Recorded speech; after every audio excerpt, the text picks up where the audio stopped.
पूजा का एक नियम है, आप पूजा न कर पाओ कोई बात नहीं, एक व्यवस्था होती है।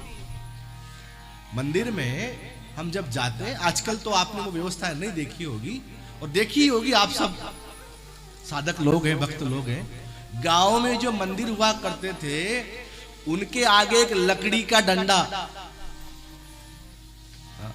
आप समझ रहे हैं मैं क्या कहना चाह रहा हूं? लकड़ी का पाटा जिसको बोलते हैं ना, क्या बोलते हैं, मोटा सा डंडा ठाकुर जी के आगे धरा होता है। फिर उसके नीचे जाकर के पुजारी जी सेवा करते हैं। तो अब ये बताओ कि पूजा तो पुजारी कर रहा है, तो फिर मंदिर आने, लेकिन पुराने समय में कोई माता किसी बालक को जन्म दे तो उसको प्रसूति गृह कहा जाता था।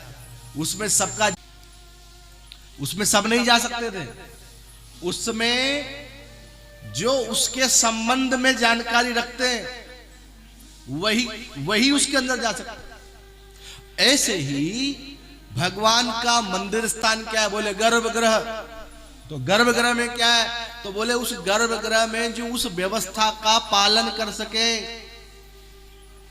ठाकुर जी की स्नान, ठाकुर जी की सेवा, ठाकुर जी की पवित्रता। अब तुम्हारे मन में आ जाए हम भी पूजा करेंगे गर्भगृह में जाके, अरे देवता कल क्या खा के सोया था?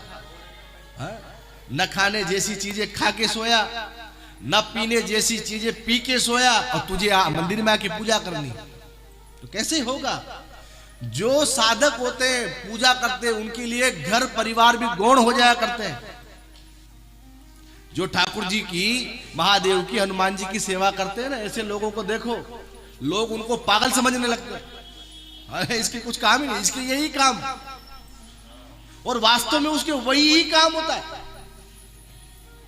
तब उसको उसका पूरा भाग मिलता है, तब वो उसका अधिकारी है।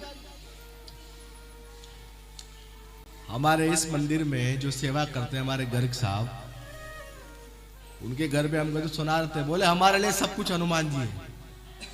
हाँ, घर का भी काम होता है तो भी फर्स्ट प्रायोरिटी में हनुमान जी है। इतना समर्पण रखना पड़ता है, तब गर्भगृह में जाकर के सारी व्यवस्था करने का जीव अधिकारी बनता है। तो फिर प्रश्न यह है कि जो दर्शन करने आ रहे हैं उनको क्या मिलेगा? तो उसकी व्यवस्था बनाई गई। उसकी व्यवस्था यह है कि जब दर्शन करने आओ तो हृदय में पूजा के भाव को अंगीकार करो। तो क्या होगा? बोले जो पुजारी करके कर रहे हैं वो आपको ध्यान करने से प्राप्त हो जाएगा, पर ध्यान तो करना पड़ेगा। उसके लिए तो कोई पड़ोसी नहीं आएगा, उसके लिए तो कोई किराए से किराएदार आएगा नहीं, ध्यान तो खुद को करना पड़ेगा। इसीलिए मंदिर में जाते ही ठाकुर जी का दर्शन करने के बाद ने क्या पहना, क्या ओढ़ा, क्या भोग, क्या कुछ नहीं, और आंख बंद करते ही अपनी लिस्ट, महाराज लंबी चौड़ी, हाँ, 5 रुपए का सिक्का चढ़ाएगा, सिक्का, और फिर उसको भी जोर से पटकेगा, ठन ठन आवाज आना चाहिए कुछ पड़ा है। अब फिर उसकी लिस्ट चालू होगी, हे भगवान, अरे पोता, पड़पोता, सड़पोता, लड़पोता, ये भगवान भी हंसते हैं ऊपर से, देखो मैं लक्ष्मीपति हूं, लक्ष्मी जी मेरे चरण दबाती, ये मेरे आगे सिक्का बजा रहा।